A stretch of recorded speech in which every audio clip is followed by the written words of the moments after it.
Hello, everybody. It is James, Jen, Tim, and Ryan here with the whole car where you find yourself today. Welcome to the table. Welcome to our first impressions video of Clip Cut Parks from Renegade Game Studios.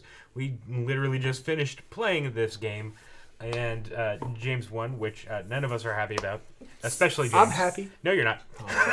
You're never happy. I've never been happy. So we're gonna basically just do like kind of a little sit around roundabout. Talking about the game and giving our first thoughts. And we'll start with the winner, because why not? All right, well, it's a roll and write, except you destroy the card instead of writing on it. So it was fun. It's interesting because a lot of those roll and writes, if you have to draw out like certain shapes, sometimes it can get a little messy. Like I played Railroad Ink. And if you can't draw properly, or someone's a little drunk, Jen, I've never. it becomes a little hard to see what you're doing and kind of plan out. So I actually like the scissors is kind of a nice way of getting the shapes out there and be like, well, you screwed up, too bad. So I actually enjoyed it. Speaking of screwing up and being like, oh, too bad, Tim, you had a bit of a mishap happen right at the beginning of the game. Want to talk about it? You mean when I made a cut and a whole section that I had planned out just fell off? Yeah. Sometimes it's hard to see those cuts. I had plans. I tried to this. bend so that I could see where the cut was. You really do. You really have to be like, am I safe to do this? I'm not safe to do this. That's the only downside. This whole bit. I had was that like, all planned out. It was going to be a perfect shape. I only needed a 1 to be able to finish the shape that I wanted for that, and then I accidentally cut it all off. Whoopsie.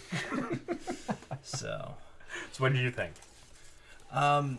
So when I read the rules and I looked at the game, I said, man, this is going to be stupid. And then we started playing, and I'm like, this is actually pretty interesting. It's fun. I had to think a lot more than I thought I was going to be thinking. Mm-hmm. Those walkways really kind of screw you up there, Yes. having to connect the pieces. Yeah. If you're just watching this and not watching our full playthrough video, we actually played with a Grand Parks variant where we start with 2 cards each that were more difficult than the standard cards. So they have these little walkways on them that need to be connected from the sheet that you get. And if you want a quick rundown of the rules, make sure you go check out our full playthrough video for that as well. But, all in all, I thought it was fun and interesting. A unique take on roll and write. Yeah. I don't know if I'd like it without the variant, though, because that added some interesting shapes that otherwise you just cut out like a piece or a row. Well, the normal ones still have them. But just like 1 there. So like it having to connect 2 isn't as big a deal as having to get like a Tetris block in. Yeah. I'm inclined to agree. I like it with the slightly more difficult things because it's twofold. You start with more cards than you normally do, because you normally only start with 2 normal cards, and they're relatively easy. Like one of mine literally could have been any 5 cards. 4 of them just have to be the right color, so if I get the right kind of cuts, then fine, easy dandy. However, I could have taken like the extra challenge and like tried to snip around a space on my board that was that fit that criteria. But the extra challenge is there, and there's 3 different extra challenges you could play with. 1 of the Grand Parks, 2 or 3 of the Grand Parks that you start with. And we did the playthrough with 2, and it was interesting. It was interesting because you had to actually like figure out where on your board could you cut to fit the patterns that were on your card, versus okay, I can just like kind of cut around and do whatever I wanted, and something good was bound to happen.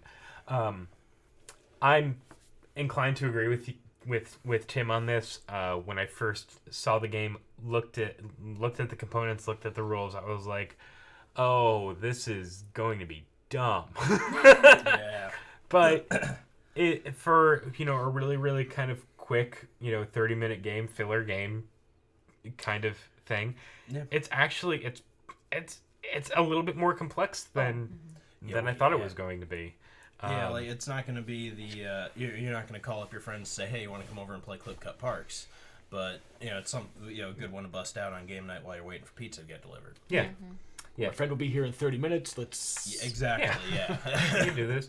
I guess my only qualm about it would be like the cleanup part of it, because you're throwing away these little tiny bits that you just cut from your board.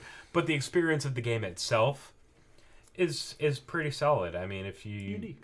Yeah, it's unique. It's a very unique mechanism. Yeah, definitely unique, and I enjoyed it a lot more than I thought it was. What was your take on it, Jen?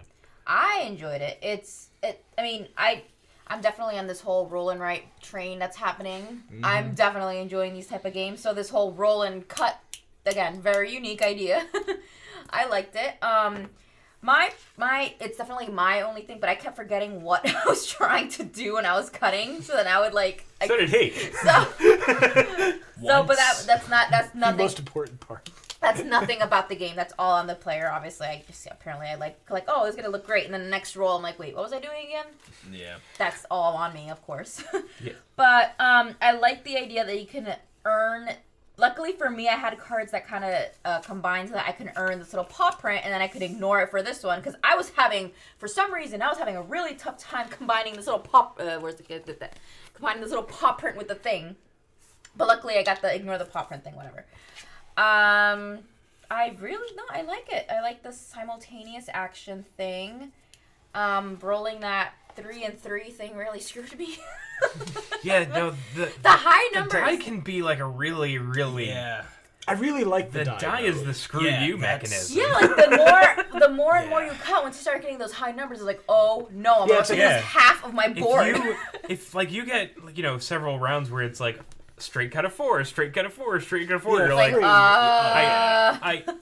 You all lose. don't know how to do this without because you could literally wind up cutting your board completely in half, and you have to crumple up a half of your board, and then be stuck with almost nothing for the rest of the game. And there's no real rule for what happens if you literally cannot. I assume you just do nothing. I would either that, but if everybody or house rule, grab a new sheet and start from scratch or something like that.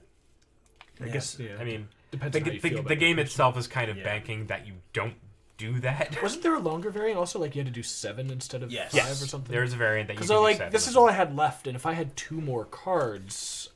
You could conceivably do it, but it's going to be even more difficult. Yeah, I was I can still do it, but just the wrong cut gets rid of half of these. Yeah, so there's definitely enough variety in this game where if you play the regular game and you're like, oh well, that was really simple. Well, step it up a notch with 1, 2, or 3 of the Grand Park cards and give yourself a bit of a challenge. And if that's still too easy for you, then do it with that and more cards and see just kind of how far that you can go. With 1 sheet of paper and filling 7 parks versus the standard game of 5. Or make up your own and just go until everybody cannot make a legal cut. And whoever's done the most wins. Yeah. I mean, that's an also cool interesting. little house rule that you can make. And I'd be down with that. Not right now, but... So how many cards are there in the... I think decent amount. There's 12 Grand Park cards. How many players does it go up to? Or is it just until you run out? Just 4. 2, 3, 4, 5, 6, Okay. 7, 8. I mean, theoretically, if you brought in more scissors, I don't see I why know. you couldn't. Yeah, it's simultaneous as long as There's you have cards. 12 Grand Park cards, which is enough for 3 each, which is that variant, and then 1, 2, 3, 4, 5, 6, 7, 8, 9, 10, 11, 12, 13, 14, 15, 16, 17, 18.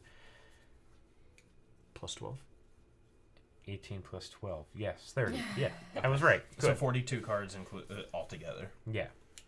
So you can have a decent amount of players if you wanted to house rule more than 4, I suppose. Sure. Yeah. If you wanted to house roll that and There's really no harm in it because it's all simultaneous actions. right. Yeah. I do like that there's minimal components. Mm-hmm. Like the setup is scissors, cards, paper, go. Yeah. So unlike games that take an hour to set up because there's 1,000 pieces. We're looking at you, Mansions of Madness. That was the first one popped into my head. Oh, the first one I thought of was Feast of Odin. Oh. Yeah, so... They're both a hassle. But they're fun games are just a lot of pieces. Yeah, so ultimately it was fun. You know, like, I don't have much to draw from because I've only played Cartographers as a roll and write, so that's literally all I'm comparing it to. I think I would probably rather play Cartographers just because I liked the theme. You know, but The theme is pretty dry in this, all things considered. exactly. It's just colors and exactly. icons. Yeah, but as like a really quick like filler kind of game, and like No one's like, really looking at the stuff. And I feel like non-gamer friends would enjoy this more than Cartographers. right, because it's unique and it's different, and it's not like, you know, you're not rolling and moving. You're not. It's not a word game. It's not a party game. It's just there's scissors in this box. What? Yeah, we're doing arts and crafts for 20 minutes. Enjoy it. Yeah. Don't fly with this game, though. Competitive arts and crafts. If you do, make sure it's in your check bag. That's all I'm gonna say about it. But yeah, I enjoyed it a lot more than I thought I would. That's pretty much what I can say about it. Would play again. Would play Yeah. again. 10 out of 10. Don't know if I would buy personally, but would definitely play if someone had it. Yeah, I'd buy. agreed. There we go. Perfect. Well, I all have, so you don't have to. Competitive arts and crafts. We've got quite a few games in the box, so... Yeah. So, it seems like the general consensus, at least for our first impressions, is that pretty solid filler game. Probably not for the gamery types that are going to be more into like super heavy kind of things, but is a good filler and it's thinky. I'd say there's still a decent amount of forward planning you can do for those people that do like the longer, more thinky games. Right, yeah. Which is why I liked it. Yeah. James usually likes the heavier Euro games, so... Bring on Terra Mystica. No! Crunchier the better. No! If I have to math, I love it. You're an engineer. If you have to pretend you're at work to play it, then... If I need to bring out the slide ruler.